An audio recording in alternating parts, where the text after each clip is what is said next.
Okey, walaupun bilik air rumah aku ni dia ada dua, satu yang kecil ni, satu lagi yang dekat shower hujan ni, tapi macam tak puas tau sebab shower hujan ni memang best. Cumanya yang kecil ni yang tak puas, dia macam biasa-biasa je. So untuk tu aku dapatkan satu lagi kepala shower ni. Yang ni daripada Derma, memang sangat cantik. Yang ni korang boleh adjust 7 jenis dia punya keluar air tu tau. Kat sini ada 3 button dan 1 button dekat atas ni. So 3 button ni korang boleh tekan-tekan untuk tukar-tukar dia punya mode air dia. Macam ni boleh, macam ni boleh, macam ni boleh. Gabungkan kedua-duanya pun boleh juga. Macam ni boleh, tak ada masalah. Okay. Lepas tu kat atas ni kalau korang tekan akan keluar air dekat bahagian hadapan ni.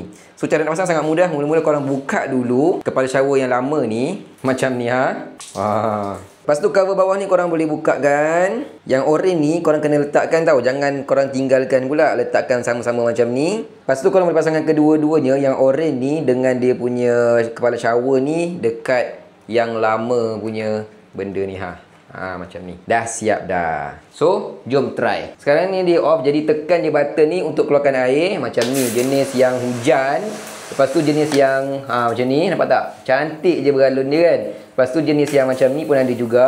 Korang boleh gabung-gabungkan dia. Macam tu, macam tu. Lepas tu yang kat atas ni, kalau korang nak cuci bilik air, korang boleh tolak ke atas ni dan akan keluar air ke atas ni. Dan memang sangat kuat pressure dia. Nampak?